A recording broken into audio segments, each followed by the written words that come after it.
देखो बेटा, तो इनिशियली हम एक बात सीखी थी, यहाँ पे समझते हैं। When come to properties of PPC, properties का मतलब क्या है वो जानते हैं। किसी भी कर की प्रॉपर्टी के लिए बोला जाए, हम डिमांड कर पढ़ेंगे, सप्लाई पढ़ेंगे, कोई भी करवाएगा। कर की प्रॉपर्टी का मतलब क्या है कि कर कैसे बनता है, कैसी शेप है उसकी, क्या बना, क्या रीजन क्या उसके शेप के पीछे। तो फर्स्ट वर्ड था, हमने कहा PPC is concave to the origin. PPC concave shape में होता है। अब क्यों होता है ये लिखना पड़ेगा। दूसरा, पीपीसी की शेप डाउनवर्ड स्लोप है, बट कहां से, लेफ्ट टू राइट। लेफ्ट से कहां बढ़ता है, लेफ्ट से राइट की ओर। डाउन तो था, डाउन तो बना, ऊपर से नीचे बना, डाउनवर्ड बोलेंगे इसको, बट क्या बोलेंगे, लेफ्ट से आए और राइट की ओर आए, that is left to right. Shape का नाम क्या हो गया, downward sloping, downward shape from left to right. अब लिखते हैं उसी के बाद के बारे में। हमने नोट किया था पीपीसी कॉनकेव क्यों होता है, तो लिखा भी था ड्यू टू इंक्रीजिंग एमआरटी या एमओसी। हमने हालांकि अभी एमआरटी एमओसी का मीनिंग नहीं पढ़ा, लेकिन हमने ये मीनिंग पढ़ा था कि इस एमआरटी या एमओसी के अंदर ये जो अपॉर्चुनिटी कॉस्ट होती है ये क्या होती है। हमने ये वाला पार्ट पढ़ा था, what do you mean by opportunity cost, remember. तो अपॉर्चुनिटी कॉस्ट का मतलब क्या है भाई, एग्जांपल एक को स्किप करोगे, एक को सेक्रीफाइस करोगे, तो सेकंड से मिलने वाला पार्ट क्या था, your sacrificing cost is known as opportunity cost. Doctor की बात की थी हम लोगों ने कि पर्सनल क्लिनिक चलाएगा तो this is the opportunity cost, hospital join करेगा this is the opportunity cost. ठीक है, ओके, आगे बढ़ते हैं। अब उसी वर्ड से निकल के आया हमारे पास में, क्या पढ़ते हैं, what is the meaning of marginal opportunity cost, क्या होता है, ठीक है, देखते हैं। And this will be your answer, आपका आंसर भी यही होगा कि बोलेगा ना अगर आपके पास में कि सर कॉनकेव द रीजन क्यों होता है, ये शेप का रीजन पूछता है एग्जाम में, ध्यान रखना, शेप का रीजन पूछता है एग्जाम के अंदर। तो रीजन क्या है, अब बात करते हैं, लिखते हैं, नोट करो। तो पहला रीजन क्या था, प्रॉपर्टी नंबर 1 क्या है, PPC is concave to the origin, concave to the origin। Origin क्यों बोला, याद आ गया ना, क्योंकि शेप कहां थी, इस साइड में ओरिजिन की ओर मूव कर रही थी, दिख रहा था, यहां पे मूव करी। मैक्सिमम ओरिजिन कहां पे है इसकी, ओरिजिन की ओर साइड में, ओ पॉइंट पे। चलो आगे आते हैं। तो ओरिजिन की ओर कॉनकेव क्यों होता है, आओ, कॉनकेव क्यों होता है, आंसर क्या था बेटा इसका, लिखा था PPC production possibility curve is concave to the origin due to increasing marginal rate of transformation। First reason इसी को बोलते हैं मार्जिनल रेट ऑफ ट्रांसफॉर्मेशन, और इसी का वो दूसरा नाम क्या है, इसी का नाम है वो marginal opportunity cost, marginal opportunity cost. Form बना M R T M O C. तो मैं इसे एम आर टी कहूं या कहूं इसको एमओसी, बात सेम है बेटा, कैसे कहूं, एमओसी। इन दोनों का मीनिंग सेम होता है।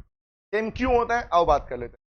बात समझने से पहले हमें दोबारा से अपना ग्राफ बनाना पड़ेगा, सीखना।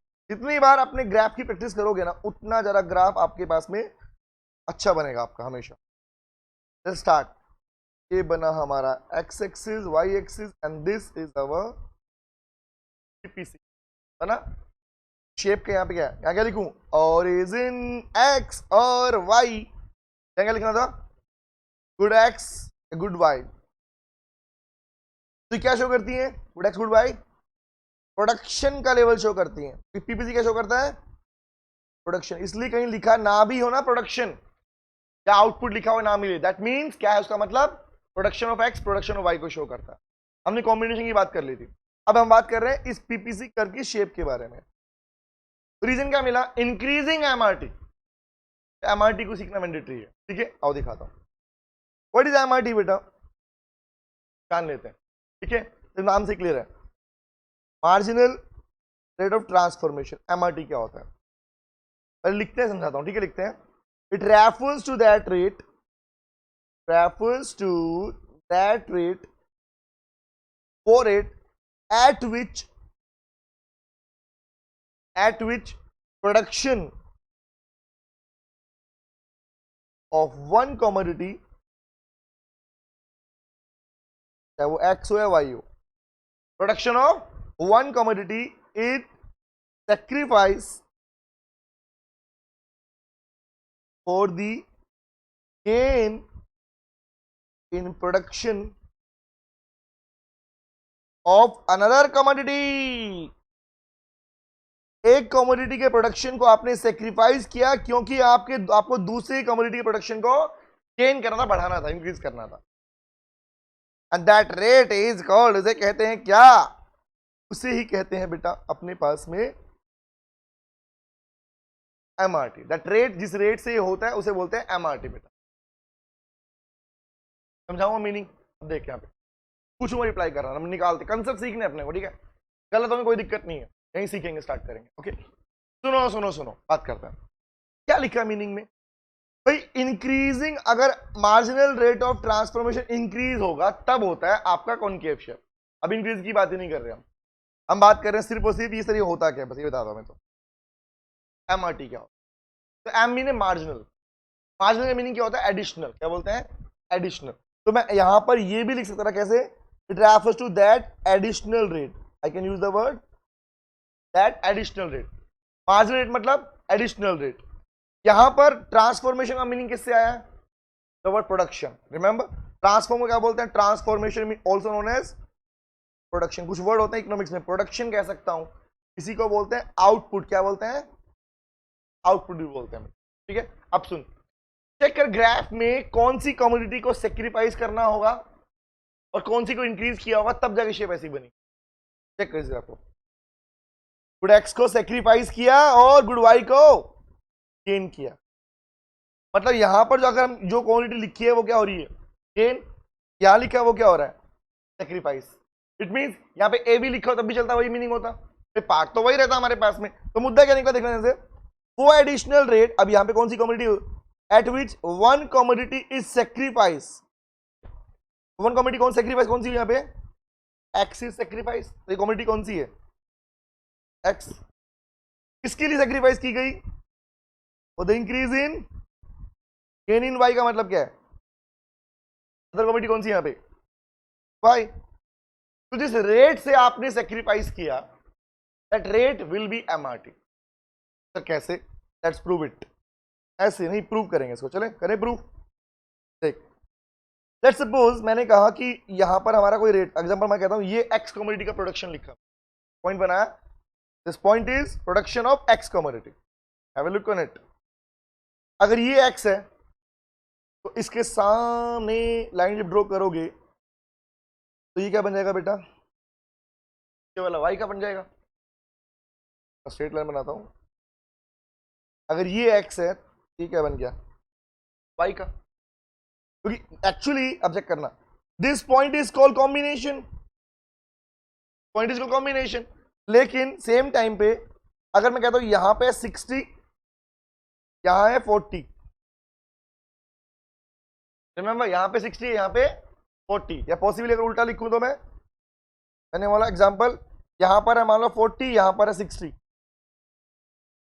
तो मुझे अगर मैं बोलूं 60 को ना और बढ़ाना है तो इसे कम करना पड़ेगा, because we are having given available resources. Resource कैसे हमारे पास में? लिमिटेड रिसोर्स हमारे पास में है ना। तो अगर इसे जितना कम करूंगा वो, और इसको जितना इंक्रीज करूंगा वो, इन दोनों का जो गैप निकल के आएगा ना बेटा, एग्जांपल मैं 40, इसको 60 70 करने के लिए, इसको प्रोडक्शन को 60 कितना करने 70 करने के लिए, एग्जांपल अज्यूम कर रहा हूं, फिगर ऐसे लिख रहा हूं, रैंडम लिख रहा हूं फिगर में, ठीक है?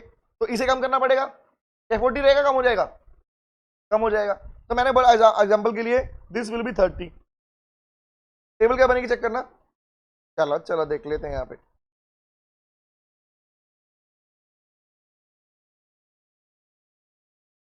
यहां पर कौन सी कमोडिटी है? एक्स। यहां कौन सी बनाई मैंने? वाई। प्रैक्टिस करनी बार बार अपने को, ठीक है?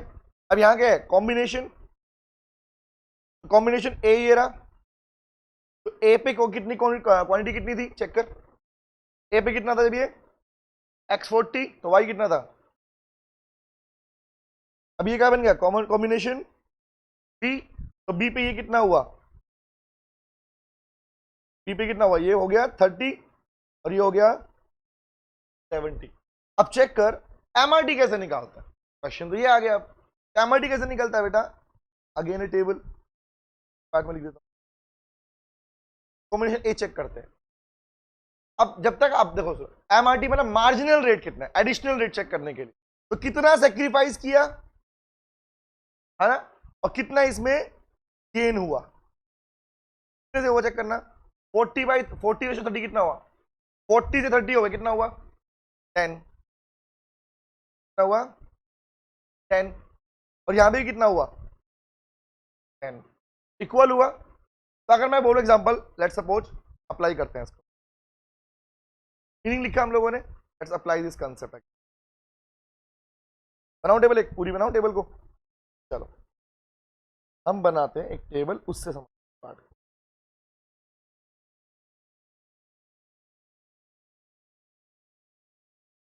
देखो बेटा, अज्यूम क्या बना रहे हैं हम, पीपीसी क्या बोलते हैं, पीपीसी शेड्यूल क्या बोलते हैं, शेड्यूल बोलते हैं, ठीक है। यहां क्या लिखूं, कॉम्बिनेशन, या कॉमोडिटी एक्स लिखा, यहां वाई लिखा, ठीक है। अज्यूम करता हूं, देखना। अब combination A B C D E, example ले लिया, रैंडम लिया मैंने, ठीक है। कुछ फिगर लिखता हूं, चेक करना है, बताना कि किस रेट से गिर रहे इंक्रीज हो रहे हैं। मैंने बोला एग्जाम्पल, जब ये 10 था तो ये 90 था, जब ये 20 हुआ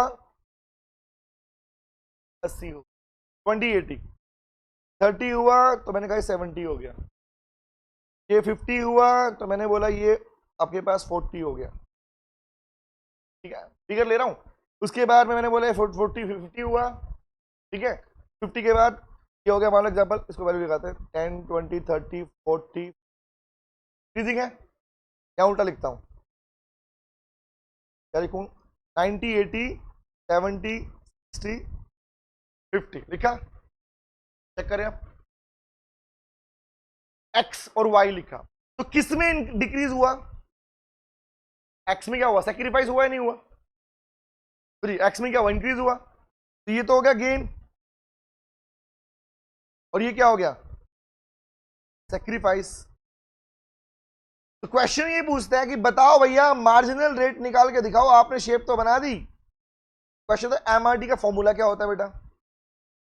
अगर एमआरटी का मतलब ये है कि वो मार्जिनल, वो एडिशनल रेट जिस रेट से एक कमोडिटी का प्रोडक्शन तो क्या हो रहा है, गिर रहा है, और दूसरे क्या हो रहा है, बढ़ रहा है। हमने उल्टा लिखा था एक्स वाई ग्राफ के अंदर, रिमेंबर। अगर चेंज करना कर लो, कोई दिक्कत नहीं है, तो वही नाम याद रखने दो, इसको बना दूंगा एक्स, बना दूंगा वाई। तो अब क्या हुआ, इसका मैं क्या बोलूंगा, किस में लॉस हुआ, एक्स में वाई में, एक्स में। तो फॉर्मूला होता है इसका change in x, delta is क्या बोलते हैं, चेंज बोलते हैं इकोनॉमिक्स में, यूजिंग द वर्ड डेल्टा किसे यूज करते हैं, चेंज के लिए। तो change in x upon change in y, तो ऊपर जो लिखा है उसे क्या बोलते हैं पता है, ऊपर क्या लिखा जाता है, कि पढ़ते कैसे, loss in x that is sacrifice in x will be the gain of y, जिसमें गेन हुआ वो नीचे, लॉस हुआ वो ऊपर। तो खाली एक्स नहीं लिखा मैंने, डेल्टा एक्स लिखा है, अप्लाई करना, फॉर्मूला लगाएं इसके ऊपर। चल फर्स्ट, इससे पहले कुछ होगा नहीं है, क्या मान रहा हूं, पहले तो स्टार्ट ही होगा करवा, पॉइंट 1 0 से। अब आगे आता हूं, चेक चेक कर चेंज कितना है, लॉस इन एक्स किससे है, 90 से कितना हो गया 80, तो 90 से 80 हुआ बेटा, तो y कितना हुआ 10 से, तो चेंज इन x और चेंज इन y कितना, चेंज भी कितना, इसमें भी 10, उसमें भी क्या बना 10, तो 10/10 कितना बनेगा, आया 10/10 कितना बना 1। उसके बाद मैंने बोला एग्जांपल, इसको अगेन कितना आया 10, ये भी कितना आया, ये भी कितना 10, ये भी कितना 10, तो ये सबकी वैल्यू कितनी आने वाली है, 1 आने वाली है। तो ये तो रेट क्या कहलाएगा, चेक कर, this rate is called constant rate, क्या बोलते हैं कांस्टेंट। 3 तरह के रेट होते हैं, डिक्रीजिंग, इंक्रीजिंग और कांस्टेंट वाला। तो कांस्टेंट का रीजन क्या होता है, कांस्टेंट अगर कभी रेट आ गया तो वहां शेप कैसी बनती है, उसे बोलते हैं बेटा स्ट्रेट लाइन, क्या बोलते हैं स्ट्रेट लाइन, ठीक है।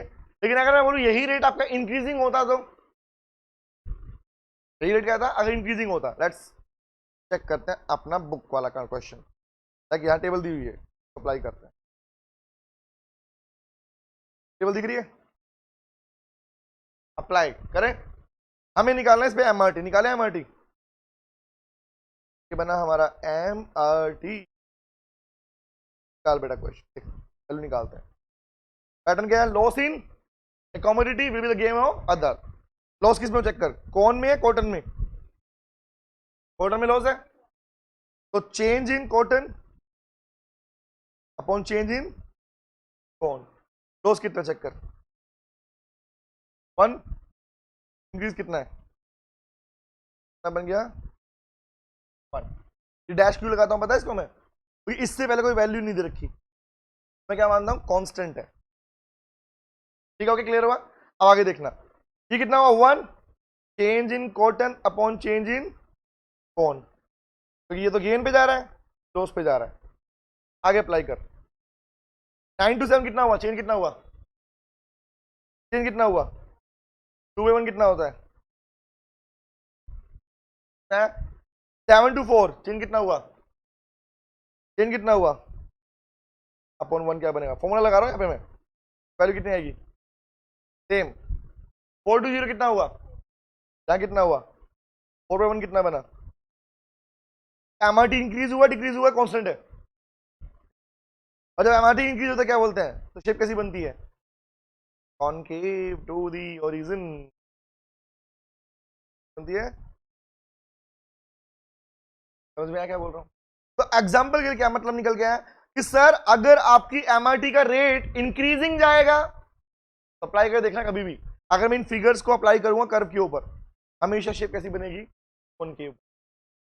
ठीक है, और अगर मैंने मान लो ये जो हमने निकाला इसकी शेप को अप्लाई किया तो कर्व कैसा बनेगा, कर्व ऐसा नहीं बनेगा, कर्व बनेगा स्ट्रेट लाइन ऑटोमेटिक। ऐसा नहीं, अप्लाई कर देखना इसको, जैसे मैं रखूंगा 10 20 30 रखूंगा तो ऑटोमेटिक कर्व कैसा बनेगा मेरा, स्ट्रेट लाइन। दिखाऊं, लेट मी दिखाऊं, ट्राई करता हूं, दिखाता हूं। चलो मैं टेबल लगाता हूं, बना एक टेबल लिखे, थोड़ी प्रैक्टिस और की जाए। हमें निकालना है एमआरटी, निकालोगे एमआरटी, तो हमने जो लिखा उसको प्रूव करना है हमें। ठीक है, देखो अब प्रूव करते हैं हम एग्जांपल से, ये इलस्ट्रेशन हमारे पास में। दोबारा से वही लेता हूं, पीपीसी शेड्यूल, कोई 2 कमोडिटीज के नाम बोल बेटा, एप्पल लिख दूं, एप्पल एंड बनाना, ये बन गया कॉम्बिनेशन। ये यहां निकालना है एमआरटी, मैंने पूछा है आपसे, एडिशनल पार्ट है, 12th का बेस भी ध्यान रखना, 11th फिर 12th का बेस पढ़ा रहा हूं इस टाइम। ओके, अब सुन, जवाब देना मुझे। जब मैंने स्टार्ट किया, मान लो मैंने कहा यहां पर एप्पल है और यहां बनाना है, लिखता हूं वैल्यू, कॉम्बिनेशन लिख रहा हूं A B C D F, value लिखता हूं, वैल्यू लिखता हूं, मान लो मैंने कहा पहले ये 10 था, ठीक है, तो ये था 80 सैंपल के लिए, ये हुआ 20, इंक्रीज कितना हुआ 10, क्या मैं किसको थोड़ा इंक्रीज कितना हुआ, इसको 30 करता है, 10 से कितना हुआ, मान लो कहता हूँ ये हुआ कितना 30, तो ये हुआ 90, सॉरी ये हुआ 70, ये हुआ उसके बाद में सीधा 50, सॉरी 70, और ये हो गया मान लो 80, सॉरी उल्टा लिख रहा हूं मैं, 70 60, ये हुआ 120, तो ये हो गया मैं कहता हूं 50।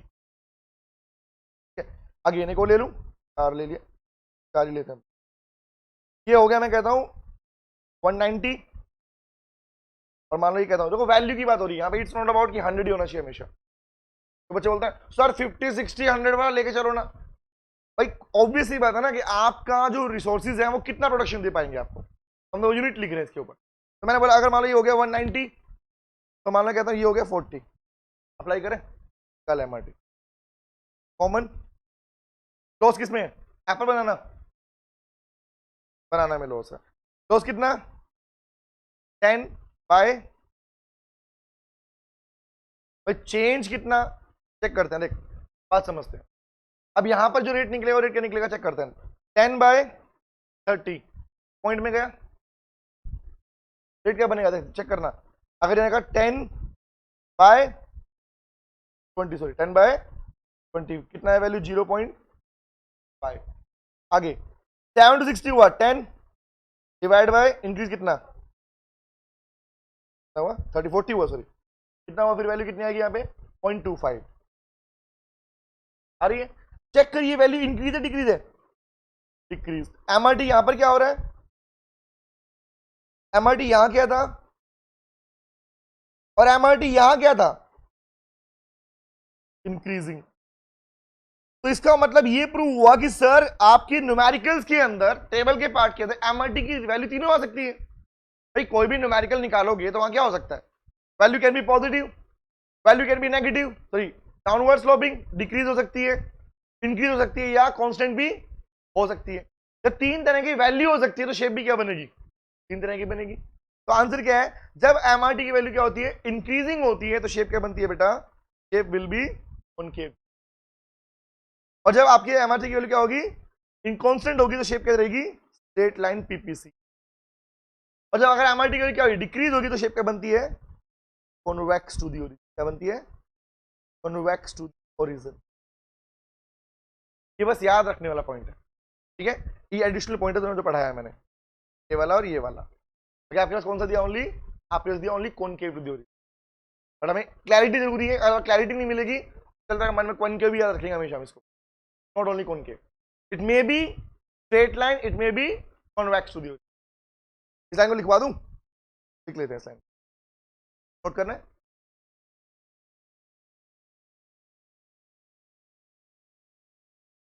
आइडिया मिल गया ना लेकिन वैल्यूज ही डिसाइड करेंगी कि भैया इंक्रीज डिक्रीज या कांस्टेंट। आपको कौन सा लिख के अगर आप कॉनकेव शेप बनाओगे तो टेबल कौन सी लिख के आओगे कॉनकेव वाली जहाँ पे एमआरटी इंक्रीज हो रहा होगा। उसका तरीका क्या बेटर तरीका क्या पता है उसमें लॉस दिखा रहे हो ना उस लॉस को जरा दिखाओ और गेन दिखा रहे हो गेन क्या दिखाओ कम दिखाओ ऑटोमेटिक इंक्रीज जाएगा।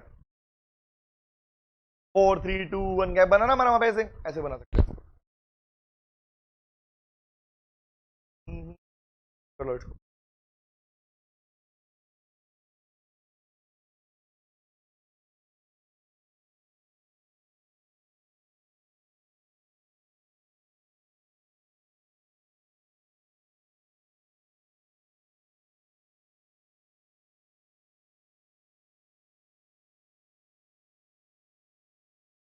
तो आगे बात करते हैं। एक आइडिया मिल गया सब यहाँ पे। तो कहना है राइट दिस नहीं पढ़ाया जाएगा स्कूल में लिखिए इसके बारे में। तो प्रॉपर्टी के पार्ट में 3 वर्ड सीखे हमने। एक वर्ड क्या सीखा मैं पूछता हूं question number 1 PPC is concave to the origin. कब बेटा आंसर क्या है very good is in MRT ठीक है। क्वेश्चन नंबर 2 कौन सा PPC is convex to the पूछना सबसे जाके हाँ भैया तुम बताओ तुम्हें आता है क्या कॉन्वेक्स टू दी कब होता है डिक्रीज इन एमआरटी। उसके बाद question number 3 PPC is straight line कब बेटे कांस्टेंट एमआरटी। हमारे 11th में कौन सा आ रहा है ओनली कॉनकेव वाला बट हमें साथ में आने कौन से चाहिए ये वाला भी और ये वाला भी। क्लैरिटी मिल गई समझ में आ गया। देखिए क्या ना होगा due to increasing MRT answer कैसे लिखना होता है क्वेश्चन ने पूछा कॉनकेव क्यों होता है आंसर पहले क्या आएगा पहले लाइन लिखेंगे अपने पास due to increasing marginal rate transformation फिर एमआरटी को डिफाइन कर देंगे। तो हमने ऊपर लिखा ना this is the meaning MRT को डिफाइन कर देंगे। डिफाइन किया फिर क्या करेंगे एमआरटी क्या बनाएंगे उसकी एक टेबल ये वाली जहाँ वो शेप में क्या जा रहा था एमआरटी इंक्रीज हो रहा था तो ज्यादा दिखा दो और गेन को कम दिखा दो ऑटोमेटिक क्या आएगा रेट क्या आएगा इंक्रीजिंग में आएगा। उल्टा करूंगा क्या हो जाएगा डिक्रीजिंग जाएगा। बराबर रेट रखूंगा क्या हो जाएगा गैप कांस्टेंट आएगा। 3 न्यूमेरिकल हो जाएंगे। Okay, and this is your answer. आ गया, ये आपका आंसर बनने वाला। बोलो क्लियर है? चले चले आगे बढ़े, डन गई। ओके, आगे आते हैं। अब देखते हैं ये वाला पार्ट तो हमारा इतना ही दिया है, इसमें करेंगे हाँ एक वर्ड, ये मीनिंग क्लियर हो गया बेटा, अपॉर्चुनिटी कॉस्ट। तो अभी हमने बोला एमआरटी ही कहलाता, क्या कहलाता है? इसी का नाम क्या है बेटा? दूसरा नाम क्या है? एमओसी। ओसी का मीनिंग क्या सीखा था? चेक करो, cost of producing one commodity in terms of another. Cost ही तो थी, that cost is called rate. पर जिसकी वजह से आप एक कमोडिटी का प्रोडक्शन ज्यादा कर रहे हो और एक का कर रहे हो, सेक्रीफाइस कर रहे थे। तो एक का सेक्रीफाइस दूसरे का गेन, एक का सेक्रीफाइस दूसरे का गेन, यही क्या बनता है? एमआरटी। क्लियर हो गया मीनिंग? इसलिए MRT is known as MO. Clear हो गया? क्या आंसर था? खत्म हो गया। डाउट ऐसे पूछ सकते, पूछ सकते। आगे बढ़ू, आता है अब नए टॉपिक की ओर। चलो, हमारा अगला टॉपिक कौन सा है? क्या कोई डाउट नहीं है? कंफर्म कीजिए अलग से।